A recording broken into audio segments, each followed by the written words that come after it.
Hi viewers, welcome to filmy beat. OG గురువారం ప్రపంచవ్యాప్తంగా విడుదల కానుండగా బుధవారం రాత్రే తెలుగు రాష్ట్రాల్లో ప్రీమియర్ షోలు వేస్తున్నారు.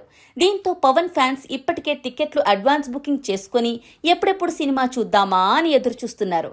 అయితే తాజాగా విడుదలైన ట్రైలర్కి అదిరిపోయే రెస్పాన్స్ రావడంతో సినిమాపై హైప్ మరింత పెరిగింది. అయితే ఓజీకి అన్ని అనుకూలతలు కనిపిస్తుండగా ఒకే ఒక్క విషయం ఫ్యాన్స్ ని భయపెడుతోంది. అదేంటో కాదు, ఓజీ సినిమా గ్యాంగ్స్టర్ డ్రామా కావడంతో ఈ మూవీలో మితిమీరిన హింస ఉన్నట్లు తెలుస్తోంది. దీంతో సెన్సార్ బోర్డు ఈ సినిమాకు ఏ సర్టిఫికెట్ జారీ చేసింది. అంటే 18 ఏళ్లలోపు పిల్లల్ని థియేటర్లోకి అనుమతించరు. ఈ పరిణామం ఓజీ కలెక్షన్లపై ఖచ్చితంగా పడుతుందని అంటున్నారు. పవన్ కళ్యాణ్ అంటే పెద్దోళ్లకే కాదు చిన్నపిల్లలకే ఎంతో అభిమానం.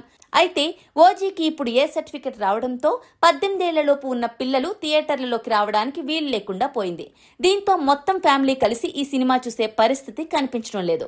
పైగా దసరా పండుగ రోజులు కావడంతో ప్రజలు కాస్త భక్తిభావంతో ఉంటారు.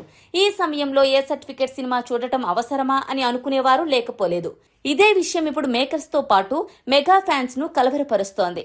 ఫ్యాన్స్ ఎంత రేటు పెట్టి టికెట్ కొన్నా, ఎన్నిసార్లు సినిమా చూసినా కామన్ ఆడియన్స్ కి మౌత్ టాక్ బలంగా వెళితేనే కలెక్షన్లు పెరిగి సినిమా హిట్ అవుతుంది. ఇప్పుడు ఏ సర్టిఫికెట్ కారణంగా ఫ్యామిలీ ఆడియన్స్ దూరమయ్యే పరిస్థితి అయితే కనిపిస్తోంది. ఇప్పుడు వాళ్ళందరినీ థియేటర్కి రప్పించాలంటే ఓజీకి బలమైన పాజిటివ్ టాక్ రావాలి.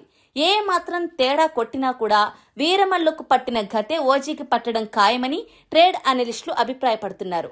ఆగస్టు 14న వచ్చిన కూలీ విషయంలో కూడా ఇదే పరిస్థితి ఎదురైంది.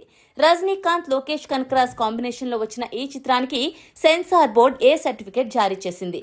ఈ సినిమాలో హింసాత్మక సీన్స్ తొలగించాలని సెన్సార్ బోర్డు కోరగా డైరెక్టర్ లోకేష్ కనకరాజ్ అందుకు ఒప్పుకోలేదు. దీంతో చివరికి ఏ సర్టిఫికెట్ వచ్చింది. ఈ ప్రభావం కలెక్షన్లపై తీవ్రంగా పడింది.